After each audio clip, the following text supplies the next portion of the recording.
ప్రేమగల తండ్రి, దయగల దేవ, మహాగణుడ, మహోన్నతుడ తండ్రి, గడిచినటువంటి కాలమంతా కూడా మీ కృపలో నడిపించారు, సహాయం చేశారు. అందును బట్టి మీకే మహిమ, ఘనత, ప్రభావాలు చెల్లించుకుంటున్నాము తండ్రి. దేవ, ఈ ఆరాధనలో ఇప్పటి వరకు మిమ్మల్ని స్తుతించడానికి తండ్రి, మిమ్మల్ని ఆరాధించడానికి, అలాగే తండ్రి మా జీవితాలలో మీరు చేసినటువంటి మేలులను పంచుకోవడానికి మాకు మీరు ఎంతగానో సహాయం చేశారు. అందును బట్టి మీకే మహిమ, ఘనత, ప్రభావాలు చెల్లించుకుంటున్నాము తండ్రి. దేవా, ప్రతి విషయాన్ని కూడా వాక్యానుసారంగా లోతుగా చూస్తూ ముందుకు సాగగలిగే శక్తిని మాకు అనుగ్రహించండి. ఇప్పుడు మీ మాటలో ధ్యానించబోతూ ఉండగా కొడుతుంటే కృప చూపించండి. మీ మాటలో బోధిస్తున్న నాకు సమయానికి తగినటువంటి జ్ఞానాన్ని అనుగ్రహించండి. మీ మాటలు వింటున్న బిడ్డలందరినీ జ్ఞాపకం చేసుకుని తండ్రి, వినగల చెవులను, గ్రహింపగల మనస్సును తండ్రి మీ బిడ్డలందరికీ దయతో అనుగ్రహించండి. సమస్త మహిమ, ఘనత, ప్రభావాల తండ్రి మీకే చెల్లించుకుంటూ ప్రతి ఒక్కటి మీ చిత్త ప్రకారంగా జరిగించమని, నడిపించమని వేడుకుంటూ మా ప్రభువును రక్షకుడైనటువంటి యేసుక్రీస్తు వారి పేరిట ఈ ప్రార్థన అడిగి వేడుకొనిచున్నాము తండ్రి. ఆమెన్. అందరికీ మరొకసారి ప్రభు పేరిట వందనాలు. కొరింథీయులకు రాసినటువంటి మొదటి పత్రిక 2వ అధ్యాయము, మొదటి కొరింథీ పత్రిక 2వ అధ్యాయము 9వ వచనం చూద్దాం. కొరింథీయులకు రాసినటువంటి మొదటి కొరింథీ పత్రిక 2వ అధ్యాయం 9వ వచనం చదవమ్మా. ఇందును గురించి దేవుడు తన్ను ప్రేమించు వారి కొరకు ఏవి సిద్ధపరచునో అవి కంటికి కనబడలేదు, చెవికి వినబడలేదు, మనిషి హృదయమునకు గోచరము కాలేదు అని రాయబడి ఉన్నది. మనం లాస్ట్ టైం ఒక సెషన్ మాట్లాడుకున్నాం, డిప్ అండ్ స్కిప్ టెక్నాలజీ అని చెప్పేసి. గుర్తుందా? అంటే ఎక్కువ మంది ఏం చేస్తారు, ఆ చివరి మొక్క పట్టుకుంటారు. కంటికి కనబడలేదు అంటే ఈ దేవుడు ఏవి సిద్ధపరిచానో అవి కంటికి కనబడలేదు, చెవికి వినబడలేదు, మనిషి హృదయానికి గోచరం కాలేదని ఆ బిట్ పట్టుకుంటారు, ఆ కొంచెం మొక్క పట్టుకుంటారు. కానీ పైన రాయబడినటువంటి మాట ఏంటి ఇంతకీ? దేవుడు 9వ వచనం మొదటి నుంచి మనం చూద్దాం. దేవుడు ఇందును గురించి దేవుడు తన్ను ప్రేమించు వారి కొరకు. అందరికీ కాదు ఈ మాట. బైబిల్ చదివేటప్పుడు మనం 4W ఫార్ములా అప్లై చేసుకోవాలి. అందులో ఒకటి, ఎవరు మాట్లాడుతున్నారు, ఎవరితో మాట్లాడుతున్నారు, ఎవరి కొరకు మాట్లాడుతున్నారు. ఎవరు మాట్లాడుతున్నారు? దేవుడు చక్కగా మాట్లాడుతున్నారు. ఎవరి ద్వారా మాట్లాడుతున్నారు? పౌలు గారి ద్వారా మాట్లాడుతున్నారు. ఎవరి కొరకు మాట్లాడుతున్నారు? ఇది వదిలేస్తారు చాలామంది. నీకైతే మనకు అనవసరం. ఏది కావాలి వీళ్ళకి అంటే ఆ కింద మొక్క, దేవుడు సిద్ధపరచున కంటికి కనబడలేదు, తర్వాత చెవికి వినబడలేదు. ప్రార్థన కూడా అలాగే చేస్తాం కదా. ఏమని చేస్తాం ఇంతకీ? ప్రభువా, మా కొరకు మీరు ఏం సిద్ధపరిచారో తండ్రి, అవి నాకైతే కనబడట్లేదు ప్రభువా, నువ్వే చూపించు ప్రభువా. అవునా? ఏవైతే సిద్ధపరిచారో తండ్రి అవి నాకే వినిపించట్లేదు ప్రభువా, వినిపించలేదు చేయ ప్రభువా. ఇంకొంతమంది అయితే ఆ ప్రార్థన చేయండి, దేవుడు మిక్కిల్లి మెల్లని స్వరంతో గుసగుసలాడితే మాట్లాడతారని చెప్తూ ఉంటారు కొంతమంది. సహజం. అంటే కరెక్టే, దేవుడు చక్కగా తెలియజేస్తారు, చూపిస్తారు. ఎవరి కొరకు సిద్ధపరచబడినటువంటి అవన్నీ ఫస్ట్ మనం అది అర్థం చేసుకోవాలి. ఎవరి కొరకు సిద్ధపరచబడినటువంటివి? ఆయనను ప్రేమించే వారి కొరకు. తన్ను ఎవరైతే ప్రేమిస్తారో, దేవుణ్ణి ప్రేమించాలి. దేవుణ్ణి ప్రేమించడం అంటే టాటూ వేసుకుందామా?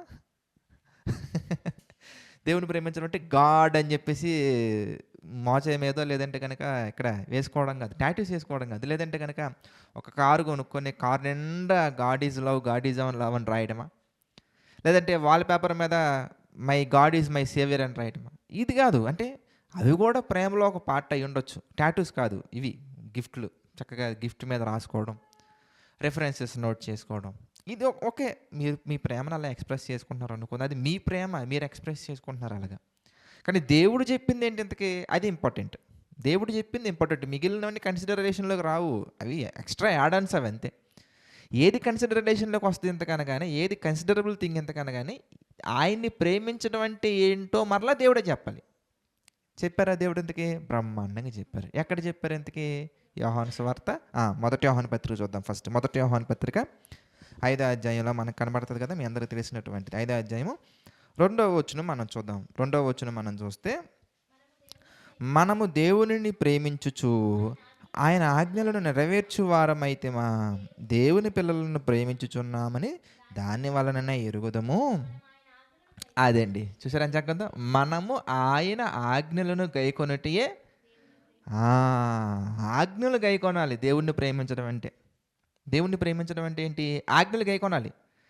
ఇప్పుడు అక్కడ పెట్ట చదవండి ఏంటి ఇంతకీ తన్ను ప్రేమించు వారి కొరకు అనే పదాన్ని రీప్లేస్ చేసామనుకోండి, ఏమని ఉంటుంది అక్కడ? దేవుడు ఆయన ఆజ్ఞలు ఎవరైతే గైకొంటున్నారో ఆయన ఆజ్ఞలు గైకొనే వారికి ఏవి సిద్ధపరచునో. అద్భుతంగా ఉంది చూసారా, చాలా బాగుంది చూసారా. ఇంకొక మాట చెప్పమంటారా? దేవుడు సిద్ధపరిచినటువంటి మేలులు లేదా దేవుడు సిద్ధపరిచినటువంటి ఆశీర్వాదాలు మాత్రమే కాకుండా దేవుణ్ణి ప్రేమిస్తే జరిగే మరొక అద్భుతమైనటువంటి యాక్టివిటీ లేదంటే అద్భుతమైనటువంటి క్రియ ఏంటో మనం చూసాం అనుకోండి, యోహాను సువార్తలో మనకు కనపడుతుంది. మీరు చూడండి, యోహాను సువార్త మనం చూస్తే 14వ అధ్యాయం మనం చూద్దాం. యోహాను సువార్త 14వ అధ్యాయము 21వ వచనం చూద్దాం. యోహాను సువార్త 14వ అధ్యాయము 21వ వచనం చూద్దాం. యోహాను సువార్త 14:21. నా ఆజ్ఞలను గైకొనిచు తర్వాత నా ఆజ్ఞలను అంగీకరించి వాటిని గైకొని వాడే. అదండి, రెండు ఉన్నాయి ఇక్కడ. అక్కడేమో ఆజ్ఞలు గైకొనాలని ఉంది, ఇక్కడ అంగీకరించి గైకొనాలి. ఇందులో చాలా తేడా ఉంది, అర్థమైందా? అంటే అంగీకరించి గైకొనడం అంటే ఏంటి? ఎందుకే యాక్సెప్ట్ చేయగలగాలి, దేవుడు చెప్పింది చెప్పినట్టు యాక్సెప్ట్ చేయగలిగి. అలా యాక్సెప్ట్ చేయలేని మనకు బైబిల్లో చాలామంది కనబడతారు.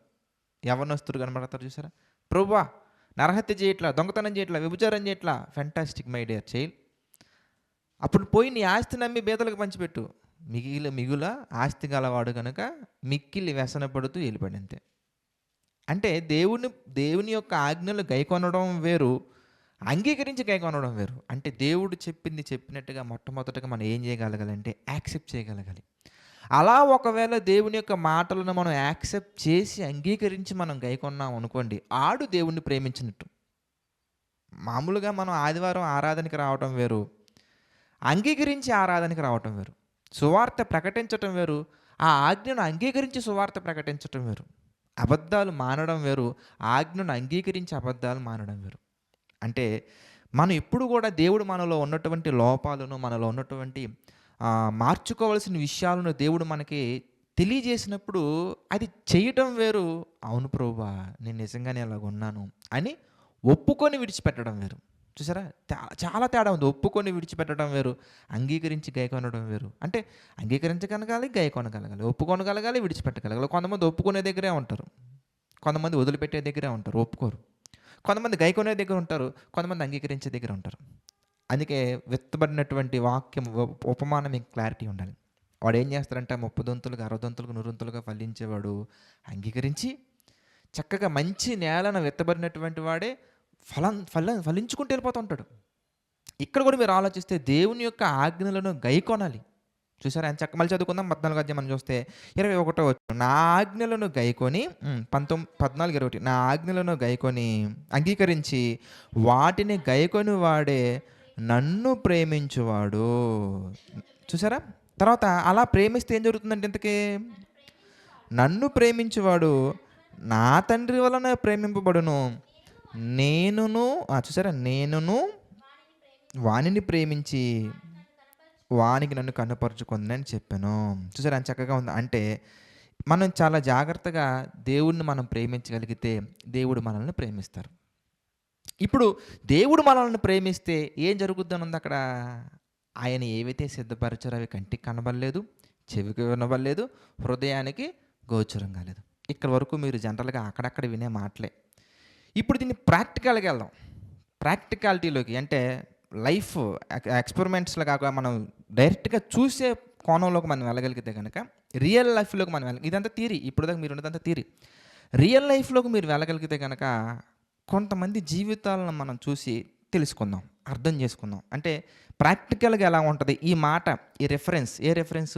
దేవుడు తన్ను ప్రేమించు వారి కొరకు ఏవి సిద్ధపరిచారో అవి కంటికి కనబడలేదు, చెవికి వినబడలేదు, హృదయానికి గోచరం కాలేదని ఈ మాటను మనం ప్రాక్టికల్లోకి వెళ్ళి మనం ఆలోచించామనుకోండి, ఈరోజు చాలా విషయాలు మీరు నేర్చుకుంటారు. ఓకేనా? Let's continue. అయితే ఈ మాట రాయబడి ఉన్నదన్నది చూసారు అక్కడ మీరు 9వ వచనం మనం చూస్తే 1 కొరింథీ పత్రిక 2వ అధ్యాయము 9వ వచనం ఒకసారి మీరు చదవండి మరలా. ఇందును గురించి దేవుడు తన్ను ప్రేమించు వారి కొరకు ఏవి సిద్ధపరచునో అవి కంటికి కనబడలేదు, చెవికి వినబడలేదు, మనిషి హృదయములకు గోచరం కాలేదు అని రాయబడి ఉన్నది. ఎక్కడ రాయబడి ఉంది ఇంతకీ? అక్కడికి వెళ్ళాం అనుకోండి, ఈ వర్స్ ఇంకొంచెం అంటే ఈ వర్స్కి సంబంధించి, ఈ వచనానికి సంబంధించి ఇంకొంత ఎడిషనల్ ఇన్ఫర్మేషన్ మనకు వస్తుంది. అంటే పరిపూర్ణంగా వాక్యాన్ని మనం అర్థం చేసుకోవడానికి కొంత ఇచ్చట కొంత అచ్చట వేర్ అనే లైన్ కూడా మనం పెట్టి వెళ్ళగలగాలి. 4W మనం పెట్టి వెళ్ళగలిగితే కనుక వేర్ అనే లైన్ మనం ఒకవేళ అప్లై చేస్తే కనుక యెషయా గ్రంథంలో మనకు కనబడుతుంది ఈ మాట. యెషయా గ్రంథము 64వ అధ్యాయం మనం చూసాం అనుకోండి.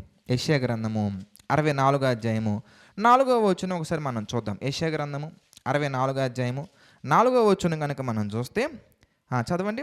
తన కొరకు కనిపెట్టు వాని విషయమై నీవు తప్ప తన కార్యము సఫలము చేయు మరి ఏ దేవునిని ఎవడను ఏ కాలమున చూచి ఉండలేదు. చూసారా ఎంత అద్భుతంగా ఉంది. తర్వాత అట్టి దేవుడు కలడన్న సమాచారము మనుషులకు వినబడలేదు, అట్టి సంగతి వారికి తెలిసి ఉండలేదు. ఈ మాటే డీటెయిల్గా మనకి కొరింథీ పత్రికలో మనకు కనబడుతుంది. అంటే ఇక 2 విషయాలు మనకు అర్థమవుతున్నాయి. కంటికి కనబడలేదంటే ఎవరి కంటికి కనబడట్లేదు ఇంతకీ? ఎవరైతే ప్రేమిస్తున్నారో వాళ్ళకి కనబడట్లేదు. తర్వాత దేవుణ్ణి ప్రేమించకుండా అతను చుట్టూ ఉన్నటువంటి వాళ్ళకు కూడా కనిపించట్లేదు. ఈ దేవుడు ఎంత గొప్పవాడా అనే సంగతి ఇతనికే అర్థం కాకుండా పోతుంది.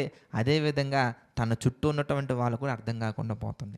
ఎందుకు అలా అవుతుంది ఎంతకనగానే మనుషులుగా మన ఆలోచన విధానం, మనుషులుగా మన సైకాలజీ లేదంటే మన తత్వం, మనస్తత్వం ఎలా ఉంటుంది ఎంతకనగానే పరిస్థితిని బట్టి మారిపోతూ ఉంటాం. మనం సిచ్యువేషన్ బట్టి మారిపోతూ ఉంటాం. అమీబా కంటే దారుణంగా మారిపోతూ ఉంటాం.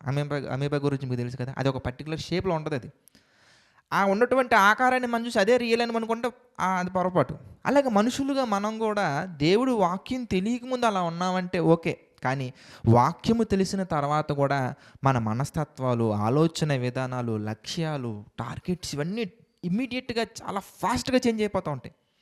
అలా చేంజ్ అవ్వటం వల్ల మనం ఏం కోల్పోతున్నాం ఎంతకనగానే దేవుడు మన కొరకు సిద్ధపరిచినటువంటి ఈ గొప్ప బహుమానాలను మనం కోల్పోతాం. ఫర్ ఎవర్గా అల్టిమేట్గా మనం చెప్పాలంటే పరలోకాన్ని కోల్పోతాం. అది ఆత్మ సంబంధమైనటువంటి అల్టిమేట్ థింగ్. మనం ఈ భూమి మీద మనకు కనబడే చిన్న చిన్న వాటి కొరకు, మన మనసులో మెదిలే చిన్న చిన్న వాటి కొరకు మనం కనుక దేవుణ్ణి ప్రేమించే ఆ కేటగిరీలో నుంచి బయటకు వచ్చాం అనుకోండి. దేవుణ్ణి ప్రేమించడం అంటే ఆయన ఆజ్ఞలను అంగీకరించి గైకొనే దాంట్లో నుంచి మనం బయటకు వచ్చామంటే ఆ వర్స్ మనకు అప్లై అవుతాం. ఆ వచనం మనకు సంబంధించింది కాదు. ఎప్పుడు ఆ వచనం మనకు సంబంధించింది? ఎప్పుడైతే ఆయన్ని ప్రేమిస్తూ ఉంటామో అప్పుడు సంబంధించింది. ప్రేమించిన వారి కొరకు అని ఉందా, ప్రేమించే వారి కనుకుందా? అంటే అది పాస్ట్ టెన్స్లో ప్రేమించాను ప్రభు అంటే కుదరదు. ప్రేమించు వారి కొరకు ఆ స్టేటస్ అలా మనం మెయింటైన్ చేస్తూ ఉండాలి. అలా మనం మెయింటైన్ చేస్తూ మనం వెళ్ళగలిగితే కనుక ఆయన మన కొరకు ఏవి సిద్ధపరిచారు, ఏం ప్లాన్ చేశారు అంతా మన కంటికి కనిపించకుండా, అంటే gift, it's surprise, always surprise. అలా సర్ప్రైజుల్లోకి మనం వెళ్ళకుండా మనం ఆ వరుసలో నుంచి బయటకు వచ్చామంటే సస్పెండ్ అయిపోతాం. మనం ఎక్కడి నుంచి ఆ వచనం నుండి మనం సస్పెండ్ అయిపోతాం. అది మనకి ఇంకా అప్లై అవ్వదు. మళ్ళీ ఇప్పుడు రిస్టోర్ అవుతుంది. మళ్ళీ ఎంతకనగానే మళ్ళీ అంగీకరించి మరలా మనం ఆజ్ఞలు గాయకుంటే మళ్ళీ రిస్టోర్ అవుతుంది. అంటే ఏంటి ఇదంతా మీకు ఇలా కనిపించవచ్చు. కానీ ఇప్పుడు కొన్ని మనం బైబిల్లోకి వెళ్ళి కొన్ని సందర్భాలను మనం ఒక వ్యక్తి జీవితాన్ని మనం చూసి అర్థం చేసుకునే ప్రయత్నం మనం చేద్దాం. ప్యారలల్గా మనం మన గురించి కూడా ఆలోచించుకుంటూ వెళ్దాం. లాస్ట్ టైం మనం యోనా గారి గురించి మనం చక్కగా చూసాం కదా. ఈరోజు మరొక వ్యక్తి గురించి మనం చూద్దాం. ఆయన ఎవరయ్యా ఎంతకనగానే మొర్దెకై. పేరు విన్నారా? మొర్దెకై. ఒకవేళ వినకపోతే ఈరోజు ఇందులో కానీ చక్కగా క్లారిటీ వచ్చేస్తుంది. మొర్దెకై. ఎస్తేరు గ్రంథంలోకి వెళ్తే మనకి ఇతను కనబడతారు. ఎస్తేరు గ్రంథంలోకి వచ్చింది ఎవరింతకి ఈ మొర్దెకై మనం చూద్దాం. ఎస్తేరు గ్రంథము 2వ అధ్యాయము, ఎస్తేరు గ్రంథము 2వ అధ్యాయము 5వ వచనం మనం చూస్తే, ఎస్తేరు గ్రంథము 2వ అధ్యాయము 5వ వచనం మనం చూద్దాం. షూషను కోటలో బెన్యామీనీయుడగు కీషునకు పుట్టిన షిమీ కుమారుడగు యాయీరు వంశస్థుడైన మొర్దెకై అని ఒక యూదుడుండెను. బబులోను రాజైన నెబుకద్నెజరు యూదా రాజైన యెకొన్యాను పట్టుకొని పోయినప్పుడు ఇతడు యెకొన్యాతో కూడా యెరూషలేము నుండి చెరపెట్టబడిన వారిలో ఒకడు తన పెనతండ్రి కుమార్తె అయిన హదస్సా అను ఎస్తేరు తల్లిదండ్రులు లేనిదై ఉండగా అతడు ఆమెను పెంచుకొనెను. ఆమె అందమైన రూపమును సుందరమైన ముఖము గలదై ఉండెను. ఆమె తల్లిదండ్రులు మరణము పొందిన తర్వాత మొర్దెకై ఆమెను తన కుమార్తెగా స్వీకరించెను. ఇది జరిగినటువంటి హిస్టరీ. అంటే ఏంటి ఇంతకీ మీకు తెలుసు, యూదా రాజులు ఉంటారు, తర్వాత ఇశ్రాయేల్ రాజులు ఉంటారు. అలా వాళ్ళు దేవునికి విరోధులుగా మారిపోవటం, ఆ తర్వాత వీళ్ళు చెరలోకి వెళ్ళిపోవడం జరుగుతూ ఉంటుంది. ఈ చెరలోకి వెళ్ళిపోయినటువంటి వాళ్ళలో ఒక అతను ఈ మొర్దెకై ఏం చేశారు ఎంతకనగానే ఎస్తేరుని పెంచుకున్నారు. ఎస్తేరుని తన కుమార్తెగా స్వీకరించి పెంచుకుంటూ వెళ్ళడం జరిగింది. ఇలా వెళ్తున్నటువంటి ఆ టైంలో ఏం జరిగింది ఎంతకనగానే పరిపాలనా కాలం బబులోనీయులు వెళ్ళిపోయారు, మాదీయ పారసీకులు వచ్చారు. ఈ మాదీయ పారసీకుల కాలంలో అహష్వేరోషు అనే ఒక వ్యక్తి మనకు కనబడుతుంటారు. అతను రాజు. ఇతను తన భార్య విషయంలో డీప్గా హర్ట్ అయిపోయి తనను రాణిగా తీసేసి కొత్తగా మరొక పర్సన్ రాణిగా చేసుకోవాలని నిర్ణయం తీసుకుంటారు. ఆ నిర్ణయానికి అనుగుణంగా ఆ రాజ్యంలో ఆ సంస్థానాలలో ఉన్నటువంటి ఆ కన్యకలలో ఉన్నటువంటి వాళ్ళందరిని తీసుకొచ్చి వాళ్ళకి కొన్ని టెస్టులాగా పెట్టి చక్కగా వాళ్ళని పరీక్షించి వాళ్ళలో ఒకరిని రాణిగా సెలెక్ట్ చేసుకోవాలి అని ఒక ఆజ్ఞ బయలుదేరినప్పుడు ఆ ఆజ్ఞలో భాగంగా అందరూ కూడా ఆయా ప్రాంతాలలో ఉన్నటువంటి వారిని ఒక కాంపిటీషన్ లాగా, లేదంటే కనుక పాతకాలంలో మనం చూసే స్వయంవరం అంటూ ఉంటారు చూసారా, అలాంటి కాన్సెప్ట్ ఇక్కడ జరుగుతూ ఉంటుంది. అలా కాన్సెప్ట్లో జరుగుతూ ఉన్నప్పుడు మొర్దెకై తనకు ఎస్తేరుకి కొన్ని ఆజ్ఞాపించి మన ఏ వంశమో మన జాతి ఏంటి ఇదంతా నువ్వు ఎక్స్ప్లెయిన్ చేయకూడదు, నువ్వు జాగ్రత్తగా ఉండాలి, నువ్వు ఎవరికి తెలియకుండా జాగ్రత్త పడని చెప్పేసి చక్కగా ఆమెను పంపించడం జరిగింది. అలా వెళ్ళినప్పుడు దేవుని కృపను బట్టి దేవుని యొక్క దయ ఈమె యందు ఉండటం వలన ఈమె పట్ల చుట్టుపక్కల ఉన్నటువంటి వాళ్ళందరికీ కూడా దయ కలిగి ఫైనల్గా ఎస్తేర్ని రాణిగా సెలెక్ట్ చేసుకోవడం జరుగుద్ది. ఎక్కడ ఎస్తేరు గ్రంథంలోనే 2వ అధ్యాయం మనం చూస్తే, ఎస్తేరు గ్రంథము 2వ అధ్యాయం 17వ వచనం మనం చూద్దాం. 17th వర్స్ మనం చూస్తే, స్త్రీలందరికంటే రాజు ఎస్తేరును ప్రేమించెను, కన్యకలందరికంటే ఆమె అతని వలన దయాదాక్షిణ్యములు పొందెను. అతడు రాజు కిరీటమును ఆమె తల మీద ఉంచి ఆమెను వస్తీకి బదులుగా రాణిగా నియమించను. ఇది జరిగినటువంటి సంగతి. ఇలా రాణిగా ఏమో మారిపోయిన తర్వాత మరి మొర్దెకై ఎవరెంత కనుకనే ఆ సామ్రాజ్యంలో ఒక కామన్ మ్యాన్, ఒక జనరల్ పర్సన్, అయిన ఒక సామాన్యుడిగా ఉన్న అతను తన కూతురు చక్కగా రాణిగా మారిపోయిన తర్వాత, రాణిగా మారింది కదా అని చెప్పేసి ఇతను కూడా తీసుకెళ్ళిపోయి పెట్టారు కదా, ఎక్కడ కూడా మంచి మంచి పొజిషన్స్లో పెట్టడానికి అవకాశం లేదు. అలా జరగాలంటే ఇంకా ఏవో మిరాకిల్స్ జరగాలి. మొత్తానికి ప్రస్తుతం అక్కడ ఉన్నటువంటి స్టేటస్ బట్టి మనం ఆలోచిస్తే కనుక తన పరిస్థితి ఏంటి ఎంతకంటేనే నార్మల్గా తన జీవితం తను గడుపుకుంటూ వెళ్తూ ఉన్నారు. ఏమో మాత్రం రాణిగా మారిపోయారు. రాణిగా మారిపోయిన తర్వాత మొర్దెకై ఆ రాజ్యం చుట్టే, ఆ అంతఃపురం చుట్టూ తిరుగుతూ ఉంటారు అనమాట. దేనికి ఎంతగానైనా ఆమె బాగోగులు చూడటానికి కావచ్చు, లేదంటే ఇంకేదైనా కారణాలు కావచ్చు, అక్కడ ఉంటూ ఉంటారు. అలా ఉన్నప్పుడు ఒక కుట్ర, అహష్వేరోషుని చంపడానికి ఒక కుట్ర అక్కడ ఉన్నటువంటి వాళ్ళలో ఒక ఇద్దరు ప్లాన్ చేసుకున్నప్పుడు ఆ విషయం మొర్దెకైకి చెప్పినప్పుడు మొర్దెకై మరలా రాజు యొద్దకు ఆ ఇన్ఫర్మేషన్ తీసుకెళ్ళినప్పుడు రాజు విచారణ చేసినప్పుడు అది నిజమని తేలుతుంది. నిజమని తేలిన తర్వాత రాజు ఇతను మేలు చేశారు అని మొర్దెకైకి సంబంధించినట్టు ఒక ఇన్ఫర్మేషన్ తీసుకెళ్ళి రాజ్య సమాచార గ్రంథంలో, అంటే వాళ్ళకి సంబంధించి ఒక ఇన్ఫర్మేషన్ బుక్లో రాసుకున్నారు చక్కగా. ఇది జరిగినటువంటిది. ఇక్కడ వరకు కాలం బాగానే వెళ్ళింది, అందరూ బాగానే ఉన్నారు. మన లైఫ్ కూడా అంతే. దేవునిలో వెళ్తూ ఉంటే, దేవునికి లోబడి ఉంటే, దేవుడు నడిపించుకుంటూ వెళ్తూ ఉంటే, ఆ నడిపింపులో అన్నీ మనకి మేలులు జరుగుతూ ఉంటే, అంతా బాగానే ఉంటే అంతా బాగానే ఉంటుంది. ఎప్పుడైతే మన లైఫ్లోకి ఒక ప్రాబ్లం, లేదంటే కనుక ఒక అబ్స్టకిల్, లేదంటే కనుక ఒక స్పీడ్ బ్రేకర్ వచ్చినప్పుడే మనలో ఉన్న రియాలిటీ బయటకు వస్తుంది, మనలో ఉన్న ఒరిజినల్ స్వభావం బయటకు వస్తుంది. అప్పటి వరకు నీవు లేకపోతే నాకు బ్రతుకు లేదన్నటువంటి మనం కాస్త నువ్వెందుకు ప్రభువా నాకు అంటాం, మనం నీ వల్ల నాకేంటి ఉపయోగం అంటూ ఉంటాం. అంటే మనం అనుకూల పరిస్థితుల్లో మాత్రమే కాదు, ప్రతికూల పరిస్థితుల్లో కూడా ప్రభు మీద ఆధారపడగలగాలి. అలా ఆధారపడినప్పుడు ఆయన ప్రణాళిక ఎలా ఉంటుందో ఇప్పుడు మీకు అర్థమవుతుంది, మీరు చూస్తారు. మొర్దెకై లైఫ్లో కూడా ఇక్కడ వరకు నేను చాలా ఫాస్ట్గా చెప్పుకుంటూ వచ్చాను. మీకు ఇంకా డీటెయిల్గా మీరు కావాలంటే కనుక ఎస్తేరు గ్రంథం అంతా చదవండి. ఈరోజు ఈ సెషన్ అయిపోయిన తర్వాత ఎస్తేరు గ్రంథం చదవండి, ఇంకా చాలా బాగా మీకు అర్థమవుతుంది. ఇలాంటి పరిస్థితుల్లో ఇదిగో మొర్దెకై లైఫ్లోకి ఒక పెద్ద ప్రమాదం రాబోతుంది, వచ్చింది. ఏంటి ఆ ప్రమాదం? ఎందుకే 3వ అధ్యాయం స్టార్టింగ్లో మనం చూద్దాం. ఏంటి ఆ ప్రమాదం? ఈ సంగతులైన తర్వాత, ఏ సంగతులు ఇప్పుడు దాకా మనం మాట్లాడుకున్న సంగతులు ఒక 2-3 నిమిషాలు మీకు చెప్పేశాను కదా, ఈ సంగతులన్నీ జరగడానికి సంవత్సరాల టైం పట్టింది. ఈ సంగతులన్నీ అయిపోయిన తర్వాత రాజైన అహష్వేరోషు హమ్మేదాత కుమారుడును అగాగీయుడునగు హామానును గనపరిచి వాణ్ణి హెచ్చించి వాని పీఠమును తన దగ్గర ఉన్న అధిపతులందరికంటే ఎత్తుగా ఉంచెను. కాబట్టి రాజు గుమ్మమునున్న రాజ సేవకులందరూ రాజాజ్ఞసారముగా మోకాళ్ళుని హామానుకు నమస్కరించిరి. మొర్దెకై వంగకయు నమస్కారము చేయకయు ఉండగా రాజు గుమ్మమునున్న రాజసేవకులు, నీవు రాజాజ్ఞను ఎందుకు మీరుచున్నావని మొర్దెకైని అడిగిరి. ఈ ప్రకారము వారు ప్రతి దినం అతనితో చెప్పుచూ వచ్చినను అతడు వారి మాటను చెవిని పెట్టకపోయిన గనక వారు మొర్దెకై మాటలు స్థిరపడును లేదో చూతుమని దాన్ని హామానుకు తెలిపిరి.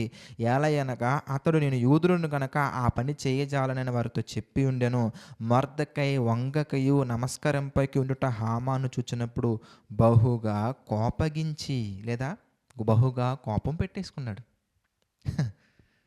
ఇన్ జనరల్గా మన చుట్టూ ఇలాంటివి వస్తూ ఉంటాయి. అందరూ నమస్కారం చేస్తున్నారా బాబు, నువ్వు చేయరా అంటూ ఉంటారు. అందరు చేస్తే నీ ప్రాబ్లం ఏంట్రా అంటూ ఉంటారు.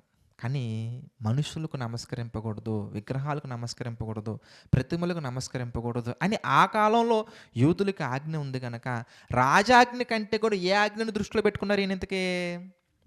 దేవుని ఆజ్ఞను దృష్టిలో పెట్టుకున్నారు. దేవుని ఆజ్ఞను దృష్టిలో పెట్టుకొని దేవుని ఆజ్ఞను అంగీకరించి దేవుని ఆజ్ఞను ఫాలో అయితే గైకొంటే ఎవరు ప్రేమిస్తున్నట్టు ఇంతకీ?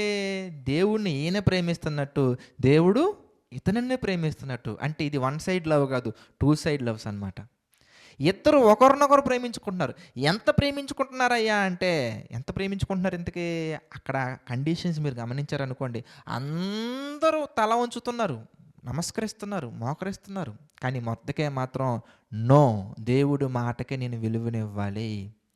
ఇది అక్కడ జరుగుతున్నటువంటి పరిస్థితి. ఆ టైంలో మీరు చూస్తేనండి ఆ అబ్స్టికల్ ఎంత ఎంత వర్స్ట్గా ఉంది, ఎంత ఎంత ప్రమాదకరంగా ఉంది, ఎంత బాధాకరంగా ఉంది మీరు చూస్తే. ఆ మాటలు మీరు చదువుకున్నారనుకోండి, నిజమే కదా అనిపిస్తుంటుంది. ఎందుకంటే ఇతని స్టేటస్ ఏంటి, హామాను స్టేటస్ ఏంటి? ఎంతకనగానే రాజు దగ్గర ఉన్నటువంటి వారందరికంటే కూడా, రాజు దగ్గర ఉన్నటువంటి ఆ పాలకులందరికంటే కూడా ఎత్తుగా ఎవరు హెచ్చించారు? ఎందుకు? అహష్వేరోషు హెచ్చించారు. అంత గ్రేట్ పర్సన్ ఎవరో హామాను. మరి ఇతను ఎవరు ఎంతకనగానే, మొర్దెకై ఎవరు ఎంతకనగానే ఒక నార్మల్ పర్సన్. ఒక నార్మల్ పర్సన్గా ఉండి అంత గ్రేట్ పర్సన్ చెప్పినా కూడా లొంగకుండా దేవుని మాటకే లొంగారంటే అది దేవునికి బాగా నచ్చింది. మన జీవితంలో కూడా అంతే, మన లైఫ్లో కూడా అంతే. ఆడి మీద, ఈడి మీద, వాళ్ళ మీద, వీళ్ళ మీద అవి మనం చెప్తూ ఉంటాం జనరల్గా. నాకైతే చెయ్యాలని ఉందన్న, కాకపోతే పక్కన వాళ్ళు బాగా ఫోర్స్ చేయటం ద్వారా నేను ఇలా అయిపోయాను అంతే. నెడతాం మనం కూడా, ఇదిగో వీళ్ళ ద్వారా ఇలా తయారయ్యా నేను ఇంతకీ, లేదంటే నేను చాలా మంచోడిని. ఇంకా వాళ్ళు లేకపోతే ఇంక నువ్వు మంచోడిని ఎలా బయటకు వస్తుంది మీరు చెప్పండి? హామాను లేకపోతే మొర్దెకై యొక్క అడ్వెంచర్ ఎలా బయటకు వస్తుంది? అస్సలు రాదు. హామాను ఉన్నాడు కాబట్టే, ఒక పెద్ద విలన్ హామాను ఉన్నాడు కాబట్టే మొర్దెకై రేంజ్ ఏంటో బయటకు వచ్చింది. ఏంటా రేంజ్? ఎంతకనగానే దేవుని చేత ప్రేమించబడే రేంజ్. ఇది ఎవ్వడికి రాదు, చాలా తక్కువ మందికి ఉంటుంది ఈ ఛాన్స్. ఏంటి మనం పెద్ద ఫ్లైట్ కొనుక్కున్నాం మా ఊర్లో అందరికంటే ఫస్ట్, ఇది రేంజ్ కాదు నన్ను అడిగితే. మీరు నన్ను అడిగారు అనుకోండి, అన్న గొప్ప స్థాయి ఏంటని ఎంతకనగానే నేను చెప్పేది ఏంటి ఎంతకనగానే, ఆకాశ మహా ఆకాశాలను కలుగచేసిన దేవుడు మనలను ప్రేమించటం, అది గొప్ప రేంజ్ అంటే, అది గొప్ప స్థాయి అంటే. ఆయన కృప మన యొద్ద నుండి తొలగిపోకుండా కాపాడుకోవటం గొప్ప సాహసం అంటే. అలాంటి సాహసం మనం చేయగలగాలి. ఎలా అంటే మన ప్రాణాలు పోయే పరిస్థితుల్లో ఉన్న ఇతను చూడు ఎలా మాట్లాడుతున్నాడు. హామాను మాట్లాడే విధానం మీరు చూస్తే నిజంగా భయం కలిగే విధంగా ఉంటుంది. మీరు చూడండి తర్వాత కంటిన్యూషన్లో మీరు చూస్తే కనుక, కంటిన్యూషన్లో 6వ వచనం మనం చూద్దాం. 6వ వచనంలో ఏమంటున్నారు ఇంతకీ? మొర్దెకై ప్రాణము మాత్రము తీయుట స్వల్ప కార్యమని ఎంచి మొర్దెకై యొక్క జనులు ఎవరైనది తెలుసుకొని అహష్వేరోషు యొక్క రాజ్యమందంతటి నుండి మొర్దెకై స్వజనులకు యూదులని సంహరించుటకు ఆలోచించెను. బాబోయ్, ఇప్పుడు వీళ్ళ దగ్గర నుంచి ఎలా వస్తుంది మీరు ఆలోచించండి ప్రెజర్.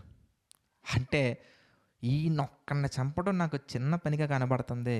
ఇది కాదు, నేను ఎక్కడ సాటిస్ఫై అవ్వకూడదు. మరి ఏం చేయాలి? ఇంతకీ జాతి మొత్తాన్ని లేపేద్దాం ఇంతకీ. చూసారా, కొన్ని సందర్భాలలో మనం తీసుకునే మంచి నిర్ణయాలు అనేవి ఎలా ఉంటాయి ఎంతకనగానే మనతో ఉన్నాళ్ళకు కూడా నష్టాన్ని కలిగించే విధంగా ఉంటాయి. అంటే అది దేవునికి లోబడుతున్నాం మనం, అది నష్టమని మనకు కనబడుతుంది అంతే. అంటే మనిషి కంటికి కనిపించేది దేవుడు చెప్పాలనుకున్నటువంటిది కాదు. దేవుడు చెప్పాలనుకున్నటువంటిది మనిషి కంటికి కనిపించట్లా. మొత్తానికి అది చేసి ఇది చేసి అహాష్వరోష్‌తో మాట్లాడి ఆజ్ఞని జారీ చేశాడు. ఆజ్ఞ వచ్చింది. ఆ ఆజ్ఞ గురించి కూడా మనం చూద్దాం. 13వ వచనం మనం చూస్తే, అదారు అను 12వ నెల 13వ దినమందు యవనులేమి, వృద్ధులేమి, శిశువులేమి, స్త్రీలేమి, యూదులందరినీ ఒక్క దినమందే బొత్తిగా నిర్మూలనము చేసి వారి సొమ్ము కొల్లపుచ్చుమని తాకీదులు అంచెవారి చేత రాజ్య సంస్థానములన్నిటికీ పంపబడెను. మరియు ఒకానొక దినమునకు వారు సిద్ధపడవలెను. ఆ ఆజ్ఞకు ఒక ప్రతి ప్రబలింపబడినదే ప్రతి సంస్థానంలోనున్న సమస్త జనులకు ఇయ్యబడుటకు పంపబడెను. అంచెవారు రాజాజ్ఞ చేత త్వరపెట్టబడి బయలుదేరి ఆ ఆజ్ఞ శోషను కోటలో వేయబడెను. దాన్ని విని శోషను పట్టణం కలతపడెను. అంతటా రాజును హామానును విందుకు కూర్చుండిరి. వాళ్ళు చక్కగా డిన్నర్ చేసుకుంటున్నారు, లేదా లంచ్ చేసుకుంటున్నారు. మొత్తానికి వాళ్ళు చక్కగా ఒక మంచి విందులో ఉన్నారు. మొత్తానికి ఆజ్ఞ మాత్రం వెళ్ళిపోయింది. అట్ దట్ టైం, ఆ మూమెంట్లో మొర్దెకై స్టేటస్ ఏంటో మనం చూద్దాం. మొర్దెకై యొక్క స్థితి ఏంటో మనం చూద్దాం. ఏంటి 4వ అధ్యాయం 1వ వచనం చదవండి. ఆయన స్థితి ఏంటి ఇంతకీ? జరిగినదంతయు తెలియగానే మొర్దెకై తన బట్టలు చింపుకొని, గోనె పట్టలు వేసుకొని, బూడిద వేసుకొని పట్టణము మధ్యకు బయలు వెళ్ళి మహాశోకముతో రోదనము చేసి. ఏమంటే దేవుని కొరకు బ్రతికేవాడికి ఇలాంటి కష్టాలు ఏంటండి? దేవుడు ప్రేమించినప్పుడు, అదేగా మనం చదువుకున్నాం, దేవుడు తన్ను ప్రేమించే వారి కొరకు ఏవి సిద్ధపరచునో అవి అవి మరి ఇదేంటి ఎలా ఉంది? ఎలా ఉందంటే, మనందరం కూడా చరిత్ర తెలుసు కాబట్టి ఆ తర్వాత అని మనం అనుకుంటున్నాం. మొర్దెకై గురించి మనకు తెలుసు కదా, తర్వాత ఏం జరుగుతుందో మనకు తెలుసు కాబట్టి తర్వాత తర్వాత తర్వాత తర్వాత మరి నీ గురించి ఏంటి? What about you? మరి నీ సంగతి ఏంటి? ఎందుకని నీ ఫ్యూచర్ నీకు తెలియకపోవటం వల్ల నిందిస్తా కూర్చుంటాం. యోబు గారి గురించి మనకు తెలుసు కాబట్టి, అబ్బా యోబు ఎంత గొప్పవాడో చూసావా, పిల్లలు చచ్చిపోయారు, అది జరిగింది, ఇది జరిగింది, అంత జరిగింది, అయినా యోబు గారు అలా నిలబడ్డారని మనం చెప్పడం కాదు. మన గురించి మన తండ్రి చెప్పగలిగేలా ఉండాలి. దేవుని కొరకు మనం వెళ్తున్నప్పుడు, దేవుని కొరకు మనం మంచి నిర్ణయాలు తీసుకున్నప్పుడు, ఒక మంచి కమిట్మెంట్ తోటి ఒక రెజల్యూషన్ తీసుకుని మనం వెళ్తూ ఉన్నప్పుడు మన లైఫ్లో వచ్చేవన్నీ చాలా సరళంగా అయిపోతుంది. మీరు అనుకోకండి. అలా వెళ్ళిపోతే ఇంకా నువ్వు హీరో అన్న విషయం ప్రపంచానికి దేవుడు ఎలా చెప్తారు చెప్పండి? You are not the zero, you are hero అనే విషయం ప్రపంచానికి బయటపడాలంటే నువ్వు చేసిన అడ్వెంచర్ ఏంటి? ఎందుకు అంటున్నారు వాళ్ళని హీరో? చెప్పు ఎందుకే? Mordecai hero. ఎందుకు హీరో అంటే, ఇలాంటి పరిస్థితుల్లో కూడా చుట్టుపక్కన వాళ్ళందరూ ప్రేరేపించిన, పురుకొల్పిన, దినదినం అడుగుతున్నా కానీ నేను ఒక యూదుడు అవడం వలన, దేవుని కుమారుని అవడం వలన ఆ పని నేను చేయలేను. అంతమంది ఊసుకొలిపినా కానీ, అంతమంది ప్రేరేపించిన, పురుకొలిపిన, అంత చేసినా కానీ నిలబడ్డారంటే అది హీరో. మరి నువ్వెందుకు హీరో అవుతావు చెప్పు? మనం ఎందుకు హీరో అవుతాం చెప్పండి? మనం ఎందుకు హీరో అవుతాం? అందుకే థమ్స్అప్ బాటిల్ 2 లీటర్ల బాటిల్ తాగకుండా, కింద దింపకుండా తాగితే అప్పుడు అది హీరో. బయట ప్రపంచానికి అది హీరో. బైక్ని 120 స్పీడ్లో 2 చేతులు వదిలేసినటువంటి హీరో. కాలు ఎరగొట్టుకున్నా కానీ మళ్ళీ బండి తోలటం హీరో. అది బయట. కానీ బైబిల్ ప్రకారంగా హీరో అంటే ఏంటి ఎంతకనగానే, పాపాన్ని జయించినటువంటి వాడు హీరో. క్రీస్తుని సొంత రక్షకునిగా కలిగి ఉన్నటువంటి వాడు హీరో. రక్షణలో పడకుండా నిలబడినటువంటి వాడు హీరో. అది దేవుడు ఏర్పాటు చేసినటువంటి స్టార్. ఎందుకంటారు, మీరు జ్యోతుల వల్లే ఉన్నారు, ఆకాశ మండలంలోని జ్యోతుల వల్లే ఉన్నారు. ఎప్పుడు జ్యోతులు ఉండేది ఎందుకనగానే మనం అవకాశం వచ్చినప్పుడు ఒకలాగా మారిపోయి అమీబాలాగా, అవకాశం లేనప్పుడు అలా కాదు. మొర్దెకై సిచ్యువేషన్ మీరు ఆలోచిస్తే, ఇలాంటి పరిస్థితుల్లో వెళ్ళి హామానికి నమస్కారం చేయట్లా, బూడిదైనా పోసుకుంటున్నాడు తప్ప మీద, గోనె పట్ట కట్టుకోవడం కోసమే సిద్ధపడ్డాడు తప్ప హామాను తలకు నమస్కారం చేయడానికి ఒప్పుకోవాలా. ఒక్క మారు గనక హామానికి వెళ్ళి నమస్కారం చేస్తే ఈ ఆపద పోయిద్ది. మన లెక్క ప్రకారంగా ఆలోచిస్తే, మన ఆలోచన ప్రకారంగా ఆలోచిస్తే ఎంతెందుకు చేయాలి? నో ప్రాబ్లం ఏదో అతనికి అర్థమైపోయింది, మొర్దెకైకి అర్థమైపోయింది. కాబట్టి వెళ్ళిపోయి హామాన్ దగ్గరికి వెళ్ళి క్షమాపణ చెప్తే అయిపోయింది. నేను మొక్కలేదయ్యా, నీకు నీ కాళ్ళు పట్టుకోలేదయ్యా, నేను వంగి నమస్కరించలేదయ్యా, నన్ను క్షమించాయంటే సరిపోయింది. ఇది స్టిల్ దేనికి ప్రయారిటీ ఇచ్చారు? ఎందుకనగానే ఇదిగో దేవునికి ప్రయారిటీ ఇచ్చారు. ఇక్కడ దేవుడు చూస్తారు, దేవుడు కార్యం చెయ్యాలి అని పాపానికి అవకాశం ఇవ్వకుండా, ఆయన ఆజ్ఞను గైకొనే విషయంలో, అంగీకరించే విషయంలో ఆగకుండా తనను తాను బాధపరుచుకున్నాడే తప్ప, తనకు తాను హింసించుకున్నాడే తప్ప దేవుడి విషయంలో మాత్రం నోరు జారలేదు. దేవుడి విషయంలో మాత్రం బ్యాక్ స్టెప్ వేయలేదు. దేవుడిని మాత్రం అపార్థం చేసుకోలేదు. ఎంత స్ట్రాంగెస్ట్ పర్సన్గా నిలబడ్డారో మీరు చూడండి మొర్దెకై. తర్వాత మీరు చూస్తానండి, ఇప్పుడు మొర్దెకై మైండ్లో ఒక పాజిబిలిటీ మనకు కనబడుతుంది. ఏంటి ఎంతకనగానే, నా కుమార్తె రాణిగా ఉంది కదా, ఒకసారి ఈ ఇన్ఫర్మేషన్ని అక్కడికి పాస్ చేద్దాం అని దాని షార్ట్ కట్లు ఎత్తుకునే ఆయన వెళ్ళిపోలేదు. ఆయనేమి రాణి దగ్గర నుంచి వస్తుంది ఇన్ఫర్మేషన్. చక్కగా నీట్గా వెళ్ళి ఏం జరుగుతుంది ఇంతకీ, ఏంటి ఇదంతా ఏంటి ఇంతకనగానే అప్పుడు మరలా ఎక్స్ప్లెయిన్ చేసుకుంటూ వెళ్తూ ఉంటారు. ఆ ఇన్ఫర్మేషన్ మొత్తానికి రాణి దగ్గరికి వెళ్తుంది, అంటే ఎస్తేర్ గారి దగ్గరికి వెళ్తుంది. ఎస్తేర్ గారి దగ్గరికి వెళ్ళినప్పుడు ఆ ఇన్ఫర్మేషన్ ఎస్తేర్ గారు, అవునా నిజమే, ఇంత అన్యాయం జరిగితే ఇంత ఓకే రైట్ మనం డెసిషన్ తీసేసుకుందాం అనలా. ఆమె ఏమంటున్నారు మీరు చూసారు అనుకోండి. అగైన్ ఆ వర్డ్స్ కూడా, ఆ రిప్లై కూడా మొర్దెకైకి ప్రతికూలంగానే మనకు కనబడుతుంది. మీరు చూడండి 4వ అధ్యాయం మనం చూస్తే, 4వ అధ్యాయం మనం చూసాం అనుకోండి. 4వ అధ్యాయం మనం చూస్తేనండి 10వ వచనం మనం చూస్తే, పిలవబడక పురుషుడే కానీ స్త్రీయే కానీ రాజు యొక్క వెళ్ళిన అంతఃగృహమును ప్రవేశించినలా బ్రతుకున్నట్లుగా రాజు తన బంగారపు దండమును ఎవరి తట్టు చూపును వారు తప్ప ప్రతి వాడు సంహరింపబడవలనన్న కఠినమైనటువంటి ఆజ్ఞ కలదని రాజు సేవకులందరికీ అతని సంస్థానములోనున్న జనులందరికీ తెలిసే ఉన్నది. నేటికి 30 దినముల నుండి రాజునొద్దకు ప్రవేశించుకు నేను పిలవబడనే లేదని చెప్పుమనెను. అనుకూలంగా వచ్చిందా? లేదే, ప్రతికూలంగానే వచ్చింది.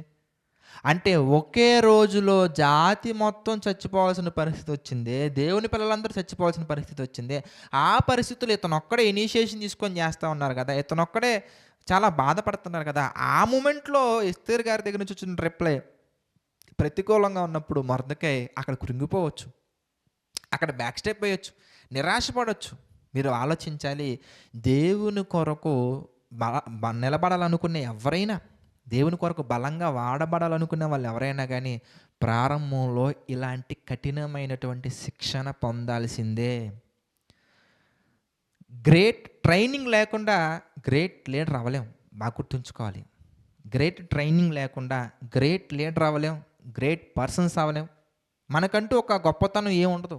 అందుకే దేవుని కొరకు బలంగా వాడబడాలని దేవుడు ఎవరినైతే నిర్ణయించుకుంటారో వాళ్ళ జీవితాల్లో దేవుడు పెట్టినటువంటి శిక్షణ కానీ శిక్షలు కానీ అవి మన కంటితో చూస్తే మనకు అర్థం కావు. ఒకసారి లోపలికి వెళ్ళి చుట్టుపక్కల అన్నీ పరిశీలించుకుంటూ ఒకసారి ఆలోచించండి, క్లియర్గా మీకు అర్థమవుతాయి.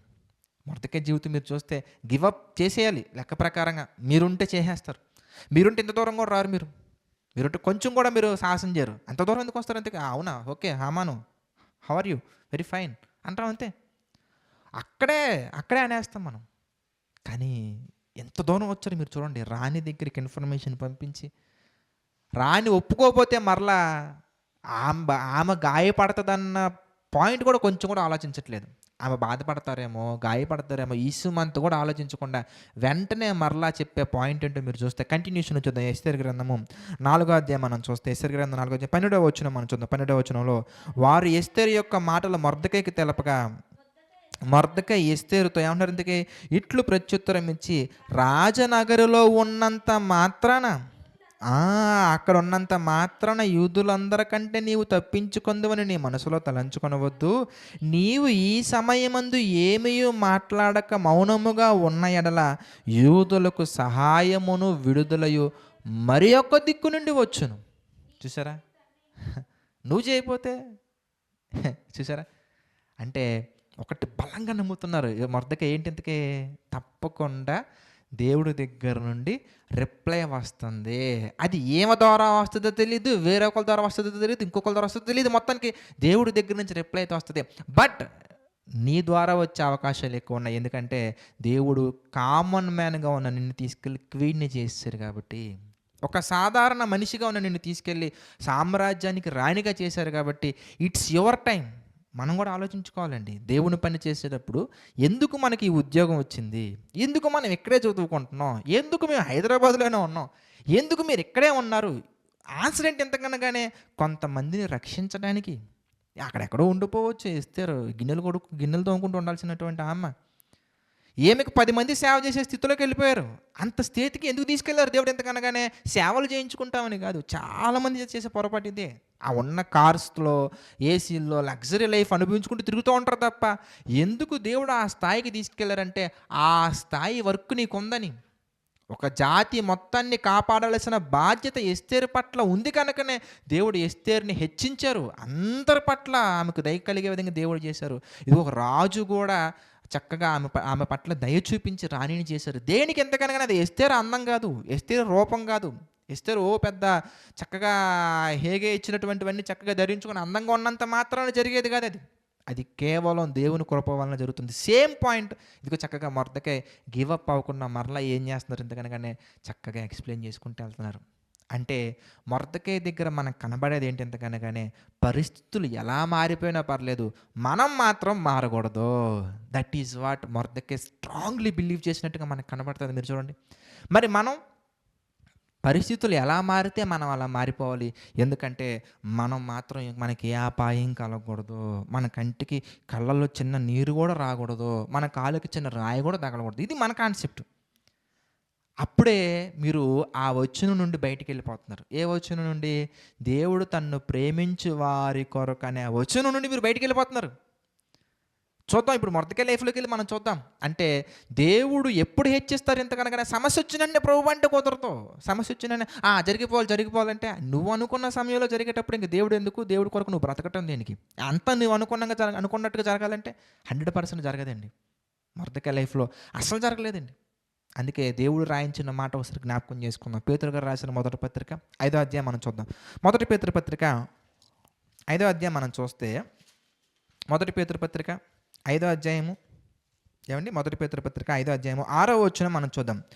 దేవుడు తగిన సమయమందు మిమ్మును హెచ్చించున్నట్లు ఆయన బలిష్టమైన చేతి కింద, చూసారా చక్కగా ఉందో, దేవుడు తగిన సమయములో మనల్ని హెచ్చించినట్లుగా ఏమన్నారు తర్వాత? ఆయన చేతి కింద దీన మనస్సు కలిగి ఉండాలి. ఇదంతా ఒక ఎత్తైతేనండి. ఆయన మనల్ని హెచ్చించాలంటే దేని మనసు కలిగి ఉండాలి. ఇదంతా ఇదిగో మనం మొర్దెకై లైఫ్లో జరుగుతున్నట్టు ఒకటి అనుకుంటే, బ్యాక్గ్రౌండ్లో ఒక మంచి ప్రణాళిక జరిగిందండి మొర్దెకై మీద. ఎస్తేరు గ్రంథంలో మనం చూద్దాం. ఎస్తేరు గ్రంథం మనం చూస్తే, ఇంత జరుగుతున్నా మొర్దెకై మళ్ళీ నమస్కారం చేయరండి. ఇంత జరుగుతున్నా అసలు ఖాతరు చేయరు. ఎస్తేరు గ్రంథంలోకి వచ్చింది. ఎస్తేరు గ్రంథం 5వ అధ్యాయం చూద్దాం. ఎస్తేరు గ్రంథము 5వ అధ్యాయం మనం చూస్తే, ఎస్తేరు గ్రంథము 5వ అధ్యాయం మనం చూస్తేనండి 13వ వచనం మనం చూద్దాం. 13వ వచనం మనం చూస్తే, అయితే యూదుడైన మొర్దెకై రాజగుమ్మమున కూర్చుని ఉండుట నేను చూచినంత కాలము ఆ పదవి అంతటి వల్ల నాకు ప్రయోజనం ఏమీ లేదని అతడు చెప్పగా, అతడు భార్య అయిన మంచి భార్య 50 మూరల ఎత్తుగల యొక్క కురుకయ్య చేయించుము, దాని మీద మొర్దెకై ఉరి తీయింపబడినట్లు నీవు రేపు రాజుతో మనవి చేయము, తర్వాత నువ్వు సంతోషముగా రాజుతో కూడా విందుకు పోదు అని అతనితో చెప్పరి. ఈ సంగతి హామానుకు యుక్తముగా కనబడినందున అతడు ఉరుకయ్య ఒకటి సిద్ధము చేయించును. ఎంత మంచి ఆలోచనలు ఉన్నాయి చూసారా. దుర్మార్గుడే కానీ ప్రొఫెషనల్ దుర్మార్గుడు అని చెప్పాలా హామాన్ని? మన లైఫ్లోనండి మీకు బాగా మళ్ళీ చెప్తాను చూడండి. ఒక క్రైస్తవుని చూసిన వెంటనే మిగిలినటువంటి వాళ్ళకి సహజంగా ఎలా అనిపిస్తుంది అంటే, ఈయన్ని చంపడం మనకి, లేదా ఈ లైఫ్ని కొలాప్స్ చేయడం మనకి స్వల్పమైన పని అని ఫీల్ అవుతూ ఉంటారు. అదే ఫీల్ ఎవరికి? హామానికి. ఈయన్ని చంపడం చాలా ఈజీ. పిలాతు గారి దగ్గర కూడా మనం వింటాం, నిన్ను విడుదల చేయటకు నాకు అధికారం కలదో, నిన్ను సిలువ వేయటం నాకు అంటే అంత ఈజీగా కనబడతారు క్రిస్టియన్స్. అంత సింపుల్గా కనబడతారు అంత సింపుల్గా కనబడుతుంది దేవుని యొక్క జీవితం, దేవుని కొరకు బ్రతకాలనుకునే వాళ్ళ జీవితం కనబడుతుంది. చాలామందికి అలాగే కనబడుతుందండి. మన లైఫ్లో కూడా, ముఖ్యంగా నా లైఫ్లో కూడా, నన్ను కూడా చాలా చక్కగా చేమని నలిపినట్టుగా నలపడం కోసం చాలామంది చూశారు. మిమ్మల్ని కూడా చూస్తారు, అందరిని చూస్తారు. ఎందుకంటే క్రైస్తవుని జీవితం అలాంటిది. ఎందుకంటే చాలా మౌనంగా ఉంటారు, ప్రశాంతంగా ఉంటారు, పీస్ఫుల్గా ఉంటారు. దేనికి ఇంతకనగానే ఒక క్రైస్తవుడు ఎప్పుడు కూడా పగ తీర్చుకోవడం కొరకు పోరాటం చేయడు, ప్రయాసపడడు. వాడు ఎప్పుడు కూడా క్రైస్తవుడు అనేవాడు ఎలా ఉంటాడు ఎంతకనగానే, పగ తీర్చుట ఆయన పని కాబట్టి సమస్తము తీసుకెళ్ళి ఆయన చేతిలో పెట్టేస్తారు. అంతే సింపుల్. ఇంకంతకంటే మనం చేయాల్సింది అసలు అదే మనం చేయాలి. తండ్రి ఇలా జరుగుతుంది, మీరు చూడండి ఒకసారి, ఇగో వాళ్ళ ఆలోచన బాగాలేదు, మీ చిత్తమైతే వాళ్ళని క్షమించండి, వాళ్ళు తెలియక చేస్తున్నారు క్షమించండి. మనం క్షమించమని చేసే ప్రార్థన దేవుడికి క్షణాల్లో చేరుతుంది అనుకుంటే, ఆయన ఇచ్చే రిప్లై కూడా ఇమ్మీడియట్గా ఉంటుంది, చాలా ఎఫెక్టివ్గా ఉంటుంది. ఇది మొర్దెకై గారి గురించి మనం ఆలోచిస్తే, మొర్దెకై గారికి కూడా కనిపించినటువంటి విషయాలు, వినబడినటువంటి విషయాలు, మొర్దెకై హృదయానికి కూడా అందనటువంటి విషయాలు, అక్కడ ఉన్నటువంటి వాళ్ళెవ్వరికీ కూడా కనిపించని విషయాలు, వినిపించని విషయాలు, లేదంటే హృదయానికి అందనటువంటి విషయాలు ఒక్కొక్కటిగా మనం చూస్తే 3 విషయాలు చెప్తా. మీరు ఇంకా బాగా డీటెయిల్‌గా అనాలిసిస్ చేస్తే ఇంకా చాలా కనపడతాయి మీకు అందులో. అందులో ఫస్ట్ వన్ ఏంటి ఇంతకనగానే, మొర్దెకైని అవమానపరిచి మొర్దెకై జాతిని మొత్తాన్ని చంపాలని చక్కగా హామాను ఒక మంచి డెసిషన్ తీసుకున్నారు. అలా డెసిషన్ తీసుకున్నప్పుడు మొర్దెకైకి విజువలైజేషన్ కూడా తట్టనటువంటి ఒక పాయింట్. మీరు ఆలోచించండి. ఇలాంటి ఒక ఒక గోనె పట్ట కట్టుకొని బూడిద పోసుకొని కన్నీరు కారుస్తూ విడుస్తూ సహాయం కొరకు ఎస్తేరు దగ్గరికి వెళ్ళి ఎస్తేరుతో మాట్లాడుతున్నటువంటి మొర్దెకై లైఫ్లో మొర్దెకై ఎప్పుడు విజువలైజేషన్ చేసుకున్నటువంటి కొన్ని సీన్స్ మీకు చూపిస్తా బైబిల్లో నుంచి ఇప్పుడు. అద్భుతంగా ఉంటాయి.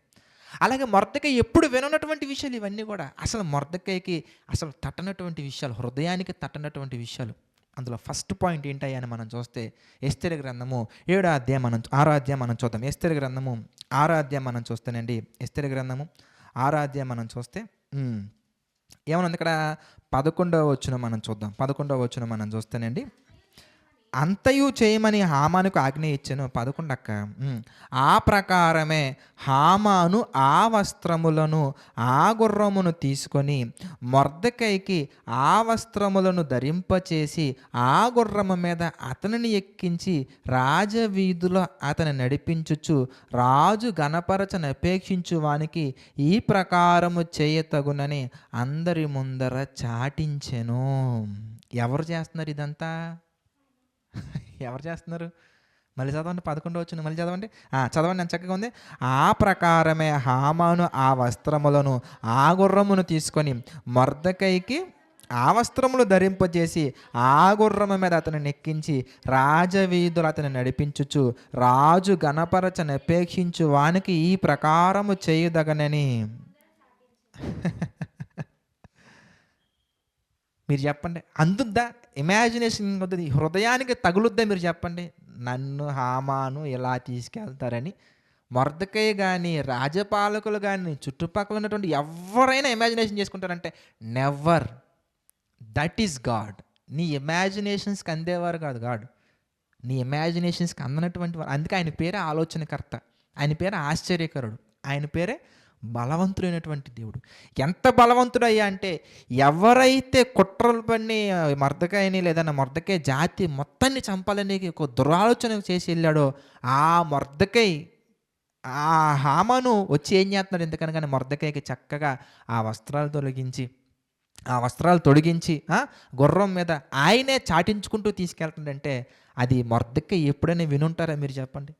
మొర్దెకై ఊహకు అందలేదు, కంటికి కనబడలేదు, చెవికి వినబడలేదు. సేమ్. ఇప్పుడు రెండో పాయింట్ మనం చూద్దాం. రెండో పాయింట్ కూడా మనం ఆలోచించినట్లయితే, ఎక్కడైతే మొర్దెకైని చక్కగా చూద్దాం. రెండో పాయింట్ ఎస్తేరు గ్రంథము 8వ అధ్యాయం మనం చూస్తే 2వ వచనం మనం చూద్దాం. ఎస్తేరు గ్రంథము 8వ అధ్యాయము 2వ వచనం మనం చూస్తే, రాజు హామాను చేతిలో నుండి తీసుకొని తన ఉంగరమును మొర్దెకైకి ఇచ్చెను. ఎస్తేరు మొర్దెకైని హామాను ఇంటి మీద అదండి. ఏంటి? హామాను ఇంటి మీద అధికారిగా ఉండే అవకాశం మొర్దెకైకి వస్తుందని మొర్దెకై ఆలోచనలో ఉంటుందంటారా? మీరు చెప్పండి. అస్సలు ఉండదు. దేవుడు రావాలండి మన జీవితాల్లోకి. ఆ మలుపులు ఎవరు తిప్పాలి ఇంతకీ? ఈ టర్నింగ్ పాయింట్స్ అన్ని ఎవరు తిప్పాలి ఇంతకీ? దేవుడు తిప్పాలి. దేవుడు తిప్పాలంటే మనం ప్రార్థన చేస్తే అయిపోదంతా. అలాగే మనం అరిచేసినంత మాత్రాన అయిపోదంతా. ఆజ్ఞలను అంగీకరించాలి, గైకొనాలి. ఎలాంటి పరిస్థితుల్లో ప్రాణం పోతున్నా కానీ పోతే పోనీ ఈ ప్రాణం, నేను మాత్రం తండ్రి కొరకు నిలబడ్డప్పుడే మన జీవితంలో పరలోకం వస్తుంది. ఒకవేళ భూమి మీద దేవుడు ఉంచాలనుకుంటే కనుక గొప్ప స్థితిలో దేవుడు మనల్ని ఉంచుతారు. ఎంత గొప్ప స్థితిలో ఉంచుతారు ఎంతకనగానే, ఎవడైతే మనకు హాని చేయాలనుకున్నాడో వాడే వచ్చి మనకి సన్మానం చేసి ఎంత గొప్పగా దేవుడు ఉంచుతారు. ఇదిగో మొర్దెకై లైఫ్లో మనం చూస్తున్నాం. మన మొర్దెకై లైఫ్లో మనం గమనించవచ్చు, బాగా ఆలోచించవచ్చు. ఏంటి? హామాను ఇంటి మీదనే చక్కగా అధికారిగా ఉండే ఛాన్స్ అంటే that is not simple thing. అది అసలు సింపుల్ థింగ్ కాదు. అదేంటి ఎంతకనగానే ద గ్రేటెస్ట్ థింగ్ అది. ఎందుకు అంత గ్రేటెస్ట్ థింగ్ అని ఎంతకనగానే, మొర్దెకై వెనకాల ఎవరు నిలబడ్డారు ఎందుకంటే దేవుడు నిలబడ్డారు.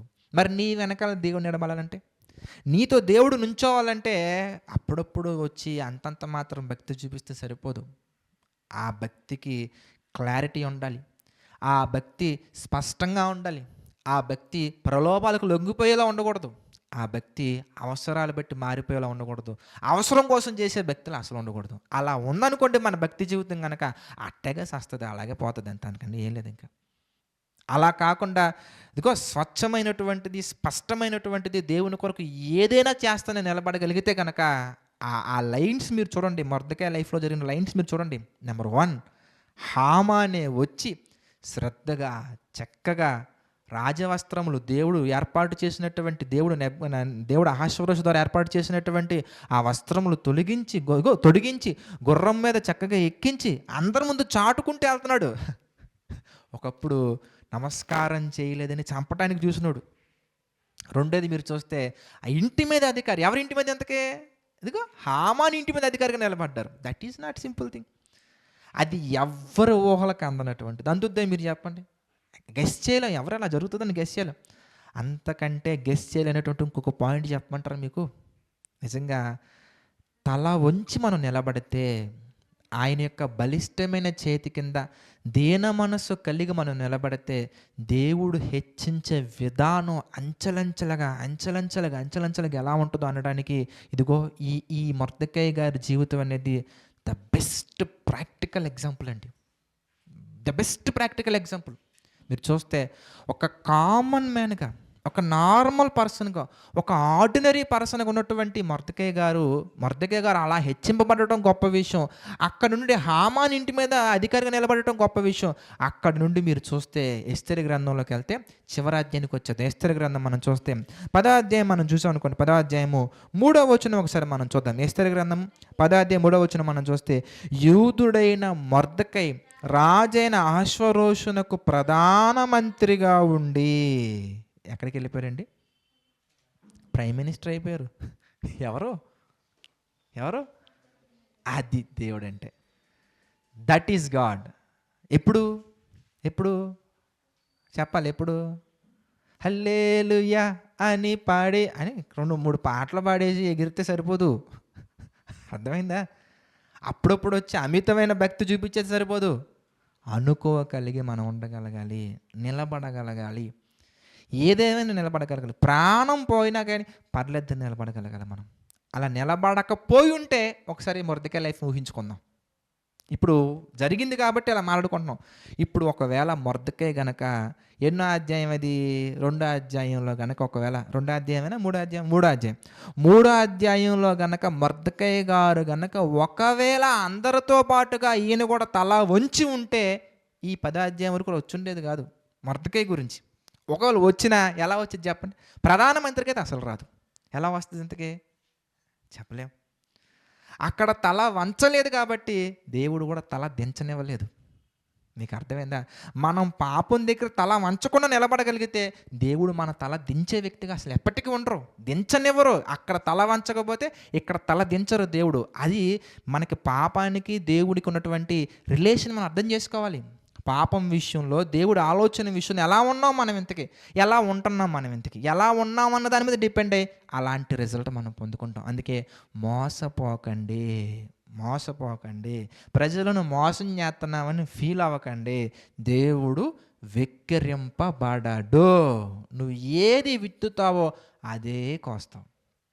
మంచి విత్తాం అనుకోండి, అందులో డౌటే లేదు, 200% మీరు ధైర్యంగా ఉండిపోవచ్చు. ఎందుకంటే కనుక గుండెల మీద చేసుకుని ధైర్యంగా ఉండొచ్చు. ఎందుకంటే మనం మంచి చేసామా 100కి 200% పరలోకంలో ఉన్న తండ్రి మనకి మంచే చేస్తారు. ఆ మంచిని మనం పొందుకోవాలంటే ఒక ట్రైనింగ్ ఉంటుంది. ఆ ట్రైనింగ్ మనం అర్థం చేసుకోవాలి. ఆ మంచిని మనం పొందుకోవాలంటే దేవుడు ఏర్పాటు చేసే మార్గం ఒకటి ఉంటుంది. ఆ మార్గాన్ని మనం అర్థం చేసుకోవాలి. అర్థం చేసుకోకపోయినా పర్లా, పాపం చేయకుండా ఉంటే చాలు. ఆయన ఎటు నడిపించినా, ఎక్కడ పడేసినా, సింహాల దగ్గర పడేసినా, అగ్నిగుండంలో పడేసినా, రాబందుల దగ్గర పడేసినా, ఎక్కడ ఏ మూల ఏ కాండరంలో మనల్ని తోసేసినా మనం ఆయన ప్లాన్ ఏంటా అని బీభత్సంగా ఆలోచించాల్సిన అవసరంలా. మనం ఎక్కడున్నా కానీ మనం నేర్చుకోవాల్సింది ఒకటి ఏంటి ఎంతకనగానే, తప్పుకి తలదించకూడదు. తప్పు చేసే అవకాశం వచ్చినప్పుడు తల వంచకుండా అది అక్కడ అలవాటు చేసుకుంటే చాలండి. తల వంచకుండా, తప్పుని ప్రోత్సహించకుండా, పాపాన్ని ప్రేమించకుండా ఉంటే చాలు. ఇక నువ్వు ఆలోచించాల్సిన అవసరం లేదు. ఎందుకంటే నువ్వు ఆలోచించినా నీకు అందదు అది. అవునా కదా? మనం ఊహించినా, ఇప్పుడు నా నా ఫ్యూచర్ ఏంటి నువ్వు ఊహించినా నీకు అందదు. పాపం చేసినా పరిశుద్ధంగా ఉన్నా, పాపం చేసినా నీకు అందదు, పరిశుద్ధంగా ఉన్నా నీకు అందదు. పాపం చేసావంటే నీ లైఫ్ ఎంత వర్స్ట్గా తయారవుతుందో నువ్వు అసలు ఊహించలేవు. అలాగే మంచి చేసావంటే దేవుడు మనల్ని ఎంత హెచ్చిస్తారో కూడా మనం ఊహించలేం. అంత గొప్పగా దేవుడు మనల్ని తీసుకెళ్తారు. అందుకే మీరు చూస్తే ఆ మాటలు మళ్ళీ చూద్దాం. మొదటి కొరింథీ పత్రిక మనం చూస్తే 2వ అధ్యాయము 9వ వచనం ఒకసారి చూద్దాం. కొరింథీయులకు రాసిన మొదటి పత్రిక 2వ అధ్యాయము 9వ వచనం ఒకసారి మనం చూద్దాం. మొదటి కొరింథీ పత్రిక. ఇందును గురించి దేవుడు తన్ను ప్రేమించు వారి కొరకు ఏవి సిద్ధపరచునో అవి కంటికి కనబడలేదు, చెవికి వినబడలేదు, మనుష్య హృదయమునకు గోచరము కాలేదు అని రాయబడి ఉన్నది అని కింద మరలా చెప్తున్నటువంటి మాట ఏంటో తెలుసా? ఏంటంతకి మనకైతే దేవుడు వాటిని తన ఆత్మ వలన బయలుపరిచి ఉన్నాడు. ఎక్కడ బయలుపరిచి ఉన్నాడు? ఎంతకి ఒక యోసేపు గారి జీవితం తీసుకోండి, మొర్దెకై జీవితం తీసుకోండి, యోనా గారి జీవితం తీసుకోండి, దావీదు గారి మనకు బయలుపరిచేశారు దేవుడు. ఎందుకంటే ఆ దావీదు గారి కాలంలోకి వెళ్ళి మనం చూడలేం కదండి. కానీ ఏం జరిగిందో line by line, step by step రాయించారు.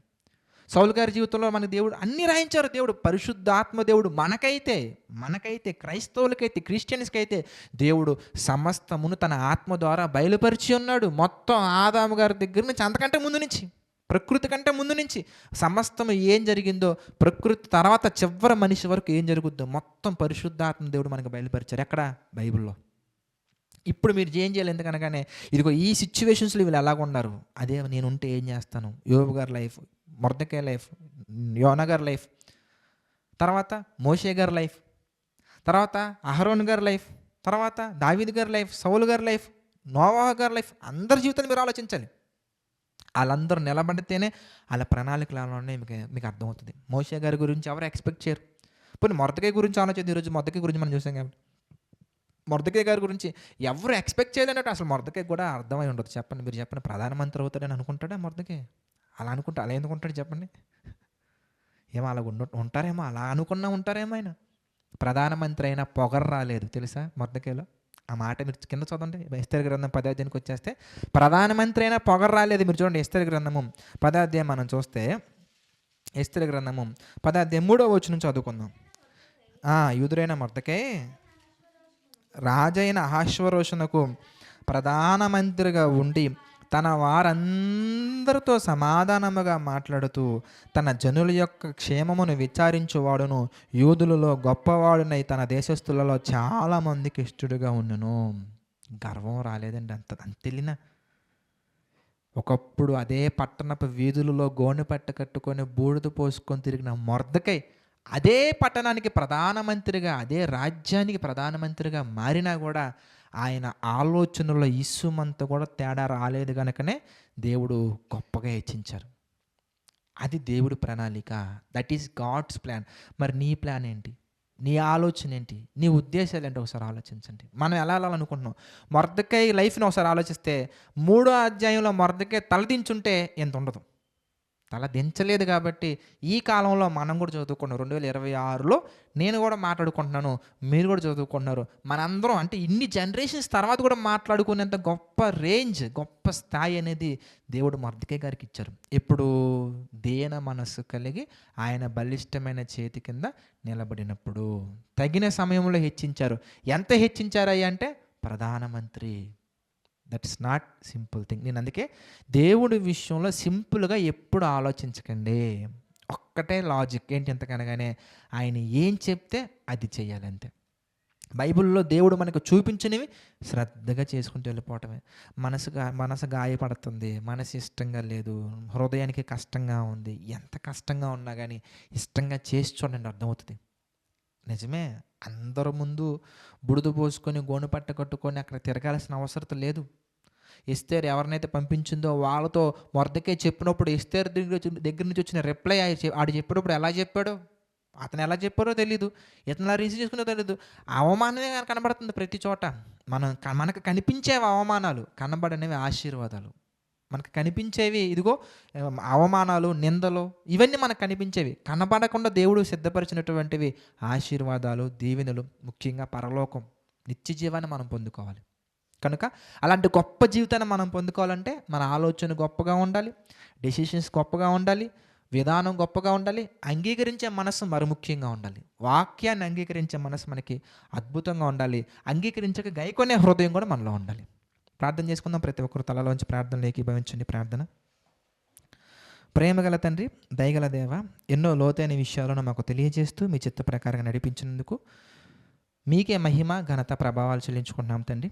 ఈరోజు కూడా తండ్రి గొప్ప విషయాలు మాతో మాట్లాడారు. అందుని బట్టి మీకే కృతజ్ఞతాస్తుతులు చెల్లించుకుంటున్నాం తండ్రి. మీ నామ మహిమార్థమే బలపరచండి, సహాయం చేయండి తండ్రి. మీ కృపలో స్థిరపరచండి దేవా. మీ చిత్తానికి వ్యతిరేకంగా వెళ్లకుండా మీ చిత్తానికి అనుకూలంగా నడుచుకునే విధంగా తండ్రి ఎన్నో విషయాలు మాతో మాట్లాడేందుకు మీకు కృతజ్ఞతాస్తుతులు చెల్లించుకుంటున్నాం తండ్రి. మీ నామ మహిమార్థమే తండ్రి దీవించండి. తర్వాత జరగబోయే కార్యక్రమాలలో కూడా తండ్రి మీ కృప చొప్పున నడిపించండి, సహాయం చేయండి తండ్రి. సమస్త మహిమ, ఘనత, ప్రభావాలు మీకే చెల్లించుకుంటూ మా ప్రభువును రక్షకుడైనటువంటి యేసుక్రీస్తు వారి పేరిటి ప్రార్థన అడిగి వేడుకొనుచున్నాము తండ్రి. ఆమెన్.